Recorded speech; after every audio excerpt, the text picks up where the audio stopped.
Halo pemirsa, Jakarta kembali menjadi kota dengan kualitas udara terburuk, sekaligus kota dengan tingkat polusi udara tertinggi nomor 2 di dunia. Saya Rosalyn Jinla seputar iNews Siang, selengkapnya untuk Anda.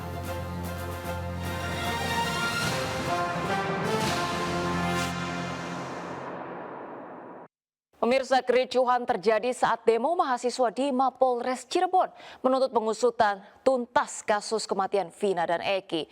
Massa bahkan sempat menutup jalan di kota Cirebon.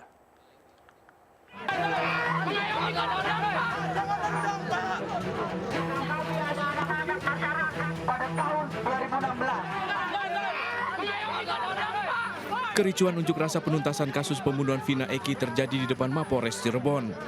Massa dari berbagai elemen mahasiswa mendesak Polres Cirebon untuk bisa segera menuntaskan kasus pembunuhan Vina Eki yang terjadi 2016 lalu. Sebelumnya, massa aksi menggelar unjuk rasa di perempatan dengan menutup Jalan Siliwangi di pusat kota Cirebon. Aksi unjuk rasa ini sempat diwarnai dengan bakar ban dan orasi. Kita juga menuntut kasus ini untuk ditangani secara transparan, menunjung tinggi keadilan, kemanfaatan, dan juga kepastian hukum. Tapi kan ketiga-tiganya per hari ini juga kita tidak bisa melihat itu. Oke, kalau untuk aksi lanjutan yang jelas kami akan bikin aksi lanjutan juga di Polda. Tapi kalau untuk di Cirebon mungkin ke depan kita akan melakukan konsolidasi lebih lanjut terkait aksi di Cirebon. Para mahasiswa meminta penegakan hukum dan menindak juga oknum polisi yang diduga merekayasa kasus ini. Dari Cirebon, Jawa Barat, Miftahudin, iNews melaporkan. Pemirsa, kuasa hukum Peggy Setiawan pagi tadi melaporkan penyidik Polda Jawa Barat ke Propam Mabes Polri atas penyitaan akun Facebook Peggy. Usai akun Facebook Peggy disita, postingan milik Peggy pun hilang. Kuasa hukum sempat mempertanyakan hilangnya postingan tersebut ke penyidik dan tiba-tiba postingan tersebut muncul kembali. Kuasa hukum Peggy, Tono, melaporkan tim penyidik ke Propam Mabes Polri agar penyidik tidak mengubah akun media sosial Peggy. Usai dari Mabes Polri, kuasa hukum akan menuju ke KPK dan Mahkamah Agung meminta monitoring dan pengawasan. Mengamankan sepeda motor Peggy Setiawan, motor Suzuki Smash berwarna ungu atau pink. Sementara itu pemirsa, Polda Jawa Barat melimpahkan berkas perkara Peggy Setiawan ke Kejaksaan Tinggi. Ini berarti sidang dengan tersangka Peggy Setiawan akan segera digelar. Nantinya sejumlah saksi ahli akan dihadirkan, diantaranya ahli pidana, ahli forensik, ahli psikolog, hingga ahli IT. Dalam perkara ini, polisi telah memeriksa 70 saksi.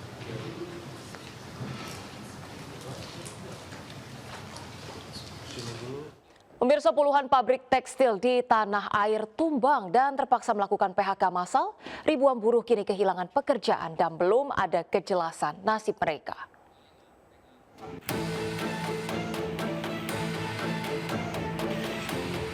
Ratusan buruh pabrik tekstil PT Dupantex Pekalongan, Jawa Tengah menggelar doa bersama dan aksi keprihatinan. Usai di PHK sepihak pekan lalu, 886 buruh belum menerima gaji selama 3 bulan. Uang lembur, pesangon, dan THR pun belum dibayarkan. Perwakilan buruh sudah beberapa kali melakukan negosiasi dengan perusahaan dan melapor ke Pemkab Pekalongan. Para buruh mengaku saat ini kesulitan memenuhi kebutuhan hidup lantaran selama 3 bulan menganggur. Dari perhitungan Serikat Pekerja, total upah dan pesangon yang harus dibayarkan perusahaan 23 miliar rupiah. Lesunya pertumbuhan industri tekstil terlihat sejak 2022. 6 perusahaan tekstil di Pekalongan melakukan PHK massal terhadap ribuan buruhnya. Kalau yang hari ini kami data memang perusahaan yang kurang bagus itu di sektor garment dan printing. Hari ini kami mengadvokasi teman-teman di Dupantex karena memang sudah tutup dan memang penjualan dari Dupantex memang lesu sudah lama. Dinaskernya minta ya kalau bisa diselesaikan di Bupati. Terus kemarin kami juga mengusulkan untuk Bupati ini teman-teman dari pekerja untuk menyerahkan data hitungan versi mereka. Dan nanti akan kami cross check dengan data yang perusahaan miliki.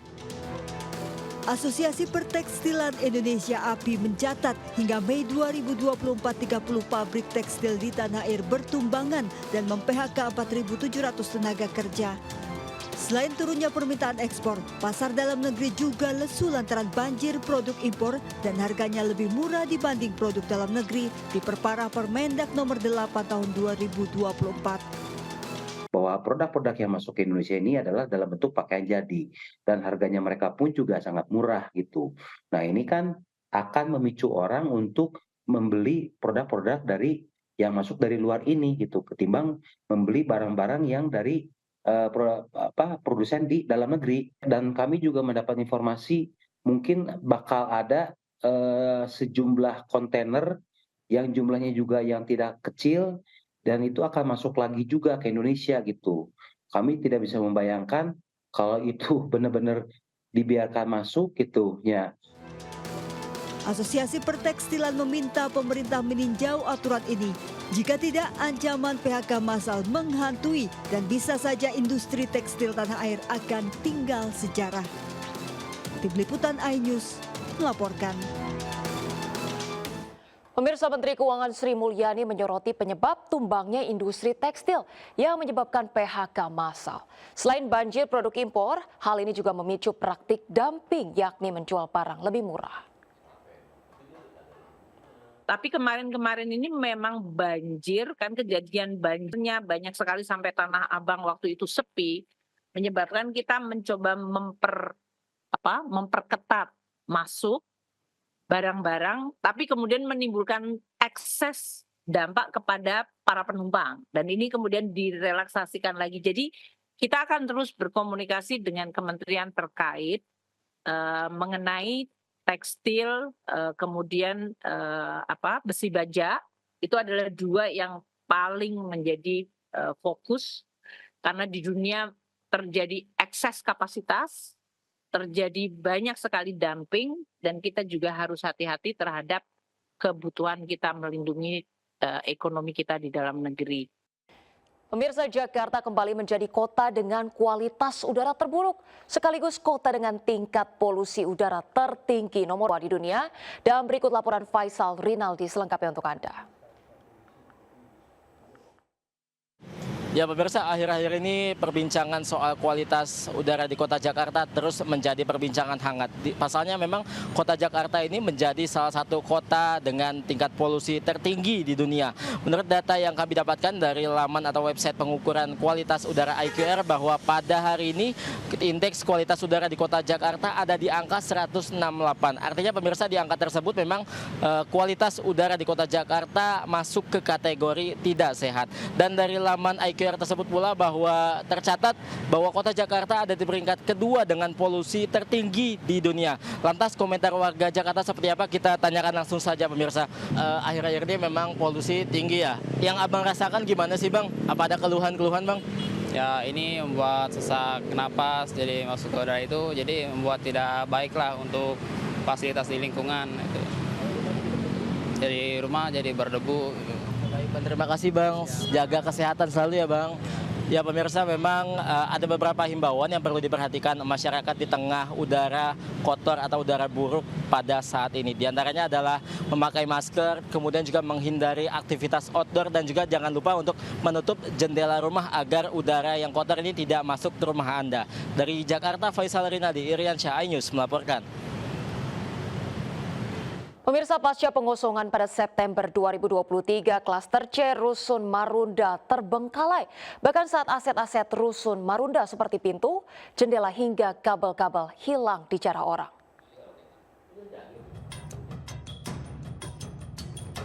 Tidak ada aktivitas sama sekali di Blok C Rusun Marunda, Cilincing, Jakarta Utara. Rusunawa ini sudah lama terbengkalai, tak terawat setelah dikosongkan pada bulan September tahun lalu. Karena kosong dan ditambah tidak ada penjagaan yang ketat, aset-aset di Blok C Rusun Marunda dijarah orang. Seperti teralis besi, kusen pintu, jendela, kabel-kabel hingga wastafel hilang dicuri orang.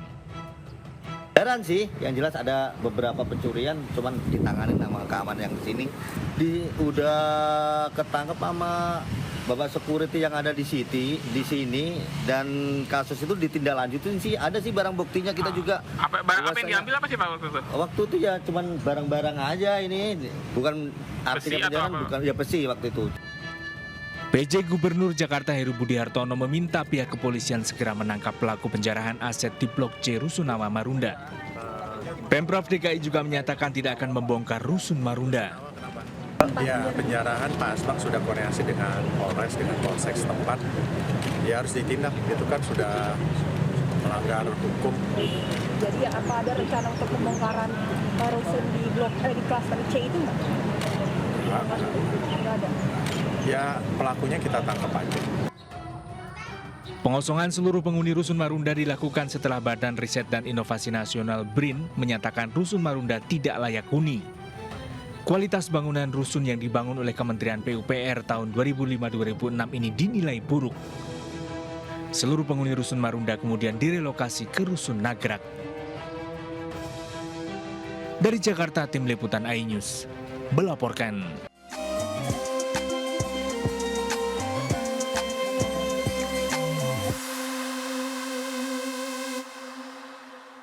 Pemirsa, pasca selesainya rangkaian ibadah haji, jamarat atau lokasi lempar jumroh kembali sepi. Setelah tidak digunakan untuk prosesi haji, jalan akses menuju jamarat akan ditutup dan baru akan dibuka kembali menjelang musim haji tahun depan. Petugas kebersihan dikerahkan untuk membersihkan sisa-sisa sampah di sekitar jamarat. Selain secara manual, pembersihan area jamarat juga dilakukan dengan menggunakan kendaraan pembersih jalan. Sementara di hari terakhir lempar jumroh Rabu kemarin masih ada jemaah dari beberapa negara yang menjalani prosesi lempar jumroh. Namun di hari terakhir lempar jumroh, kondisi jamarat jauh lebih sepi dibandingkan 2 hari sebelumnya.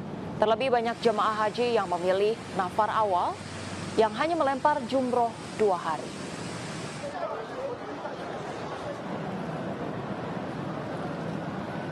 Pemirsa, jelang kepulangan ke tanah air, jemaah haji Indonesia berburu aneka oleh-oleh untuk keluarga di rumah. Pasar Kakia di Mekah salah satu yang ramai didatangi oleh jemaah, di mana di pasar ini bahkan pembeli bisa membeli dengan uang rupiah atau yang disebut dengan pedagang oleh pedagang di sana sebagai uang Jokowi.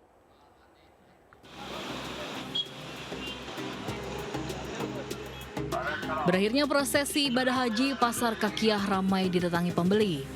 Jemaah haji berbondong-bondong membeli aneka souvenir untuk oleh-oleh keluarga di tanah air. Di pasar ini jemaah haji bisa membeli beragam pilihan jubah, abaya, sajadah, parfum, hingga aneka teko dan kerajinan tangan lainnya. Dan jangan kaget, sebagian besar pedagang di pasar Kakiah fasih berbahasa Indonesia. Satu lagi, mereka juga menerima uang rupiah untuk membeli aneka belanjaan. Pedagang di sini menyebut uang rupiah sebagai uang Jokowi. Harganya mulai dari berapa? Harganya murah-murah. Murah-murah pemirsa ini. Di sini yang murah-murah. Murah-murah dari harga berapa kalau? 25 rial ada, 30 rial ada, 50 ada, 100 ada, 200 ada, lain-lain. Ini beda-beda, tidak sama semua. Yang bisa rupiah, bisa rial, tidak masalah. Ya, harganya berapa kalau? Jokowi 100 ribu, 50 ribu, dan lain-lain beda-beda, tidak sama. Tidak sama. Siapkan uang dan... Pasar ini cukup mudah dijangkau sekitar 8 km dari Masjidil Haram di Jalan Ibrahim Al-Khalil, Kota Mekah. Dari Mekah, Arab Saudi, Widya Michela, iNews melaporkan. Pemirsa, jangan kemana-mana. Sesaat lagi kami akan mengajak Anda berwisata di objek wisata tersembunyi di lereng Gunung Merapi di Sleman, Yogyakarta. Tetaplah bersama Seputar iNews Siang.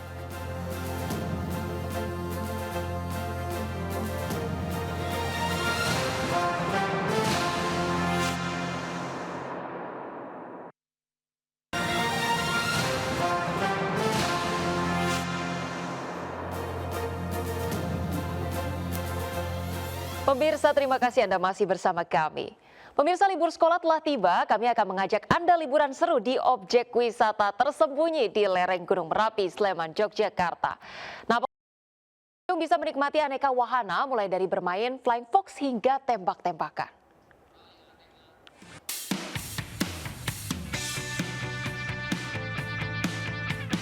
Ledok Sambi merupakan objek wisata tersembunyi di lembah desa wisata Sambi, Jalan Kaliurang, Sleman, Yogyakarta.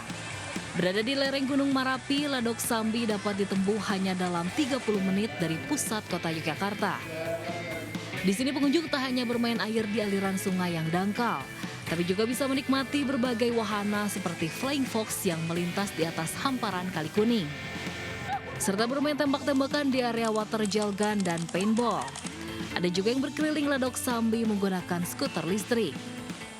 Seru banget, terus tempatnya tuh nggak jauh dari tengah kota. Ya, dan makanannya enak, main juga murah. Ya. Uniknya objek wisata yang buka mulai pukul 9 pagi hingga setengah 5 sore ini gratis. Pengelola hanya menyediakan kotak sukarela. Pengunjung hanya dikenakan membayar tiket wahana Rp10.000 saja.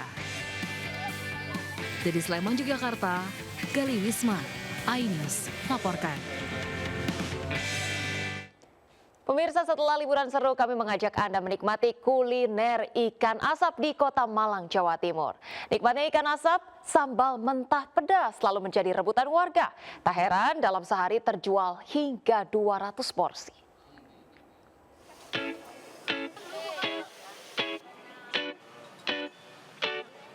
Beragam ikan asap menjadi menu kuliner pinggir jalan di Jalan Patimura, Kota Malang, Jawa Timur.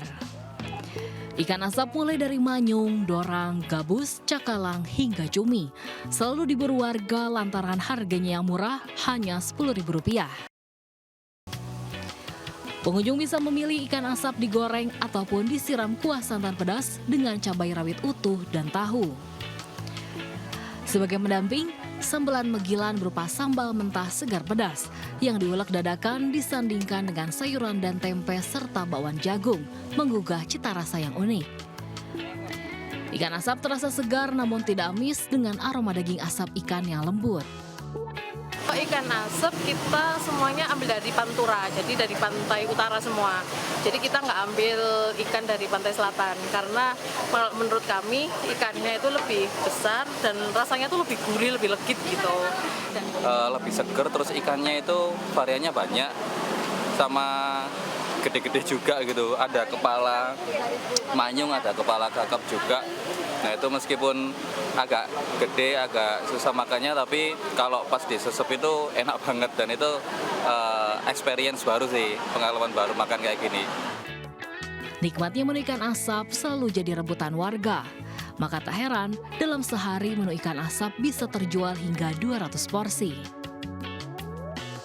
Dari Malang, Jawa Timur, Dani Irwansyah, iNews melaporkan.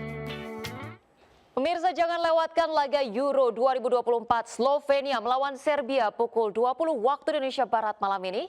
Dilanjutkan Denmark menghadapi Inggris pukul 23 waktu Indonesia Barat dan big match Spanyol kontra Italia Jumat pukul 2 dini hari live di RCTI. Dan pemirsa, kami akhiri jumpa kita siang hari ini. Saya Rosalincio bersama tim yang bertugas pamit undur diri. Tetap semangat dan sampai jumpa.